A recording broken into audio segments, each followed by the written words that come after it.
নেদারল্যান্ডসের বিপক্ষে হেসে খেলেই প্রথম দুইটা ম্যাচ জিতেছে বাংলাদেশ। এবারে টার্গেট বাংলাবাজ। যদিও দলটা নেদারল্যান্ডস আর ওদের মূল দলের বেশ কজন আসেনি, তবুও এশিয়া কাপের আগে নিজেদের সিরিয়াসলি ঝালাই করে নিতে চায় লিটন দাসের দল। সিলেটে তাই ডেড রাবার ম্যাচের আগেও অনুশীলন করেছে টাইগাররা। বিস্তারিত খালিদ জামিলের রিপোর্টে। বেজে গেছে হ্যামিলনের বাঁশিওয়ালার বিদায় ঘণ্টা। পাওয়ার হিটিং কোচ জুলিয়ান উডের চুক্তি শেষ, বিসিবির সাথে সেটা আপাতত বাড়ছে না। তাই প্রো ভেলোসিটি ব্যাট হাতে জুলিয়ান উড যখন সিলেটের মাঠ থেকে বেরিয়ে আসছিলেন, সেই ক্যানভাসটাকে মেলানো যাচ্ছিল হ্যামিলনের বাঁশিওয়ালার গল্পের সাথেই। বিশেষ করে ওই ব্যাটের আকর্ষণই যে অন্যরকম, যার ছবি দেখেই টাইগার সমর্থকরা হয় আশাবাদী এবারে তামিম লিটনরা হয়ে উঠবে এক একজন সুপার পাওয়ার হিটার। যদিও জুলিয়ান উডের দরকার হয়নি টাইগার ব্যাটারদের এই স্পেশাল স্কিল শেখার ক্ষেত্রে, উন্নতির ক্ষেত্রেও দলের সঙ্গে তার যুক্ত হওয়ার বেশ আগেই কাজ শুরু করেছেন ফিল সিমন্স আর মোহাম্মদ সালাউদ্দিন। ছক্কা মারার স্ট্যাটেও তার প্রভাব স্পষ্ট। এবছর টি-20তে ছক্কার সংখ্যায় টেস্ট স্ট্যাটাস থাকা দেশগুলোর মধ্যে ৩ নম্বরে বাংলাদেশ।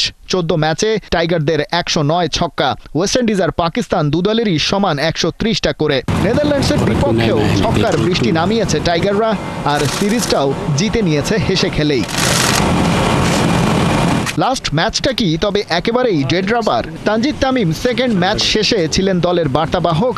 বললেন, নেদারল্যান্ডসের সাথে চলতি সিরিজটা যতটা দ্বিপাক্ষিক, তার চেয়ে বেশি এশিয়া কাপের প্রস্তুতি। তাই সিরিজ নিশ্চিত হয়ে গেছে বলে ছাড় দেওয়ার সুযোগ নেই এক চুল। সব ম্যাচই আমাদের জন্য অনেক ইম্পর্টেন্ট, কারণ প্রত্যেকটা ম্যাচ ইন্টারন্যাশনাল ম্যাচ। এখানে কোনো ছোট বড় কোনো ভেদাভেদ নাই। এখানে সব টিমের সমান টি-20তে যে যার দিনে ভালো ক্রিকেট খেলবে সেই উইন হবে। তো আমার মতে যে সামনে যে ম্যাচটা আছে, কারণ সামনে আমাদের এশিয়া কাপ, প্রত্যেক ম্যাচে যদি আমরা যেভাবে কন্টিনিউয়াস আমরা ভালো খেলতেছি, যদি আমরা এটা কন্টিনিউ করতে পারি, তাহলে আমাদের জন্য ভালো হবে এবং আমাদের কনফিডেন্সও বিল্ড আপ হবে। গুরুত্বপূর্ণ হোক আর না হোক, শেষ ম্যাচটায় সাইড বেঞ্চ বাজিয়ে দেখা হবে কি না তা বড় প্রশ্ন। লোকাল বয় নাসুম আহমেদ সেকেন্ড ম্যাচে এসে সুযোগ পেয়েই যেভাবে প্লেয়ার অব দ্য ম্যাচ হয়ে গেলেন, তাতে ক্যাপ্টেন লিটন আর কোচ ফিল সিমন্সের সাহসটা নিশ্চয়ই বাড়বে। নেদারল্যান্ড সিরিজ আর এশিয়া কাপের জন্য গড়া দলে বাংলাদেশ এ দলের ক্যাপ্টেন নুরুল হাসান সোহান 2 ম্যাচেই থেকে গেছেন রিজার্ভ প্লেয়ার। যদিও ক্যাপ্টেন লিটন দাস নিজেই কিপিং করছেন, এক্সট্রা আরেকজন খেলানোর সিদ্ধান্ত টিম ম্যানেজমেন্ট না নিতেই পারে। প্রথম ম্যাচে বাংলাদেশ 8 উইকেটে জিতেছে 39 বল হাতে রেখে। দ্বিতীয় ম্যাচে তারা ছিল আরও আক্রমণাত্মক, 41 বল হাতে রেখে জিতেছে 9 উইকেটে। কিন্তু অস্বস্তির একটা জায়গা থেকেই যায় দলটা নেদারল্যান্ডস, ধারে ভারে টাইগারদের চেয়ে অনেক পেছনে।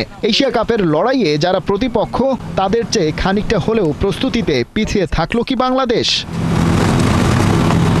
খালিদ জামিল, 71।